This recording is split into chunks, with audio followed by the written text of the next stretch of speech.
What's up everybody and welcome back to the channel. In this video I will show you how to remove or the suspension from your TikTok banned account.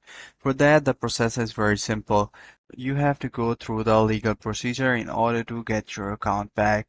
So that legal procedure is first thing first, all you have to do is to go to your profile in the TikTok application and see the reason and obligations that why you got suspended.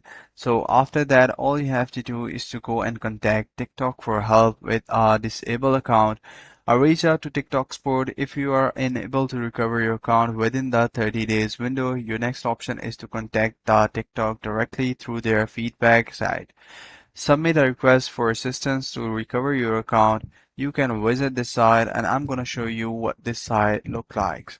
So all you have to do is to go and submit a report and tell them why your account got suspended and what was the reasons. So make sure that you give the evidence why your account should be removed from suspension. So that's pretty much it. I hope you find this video helpful.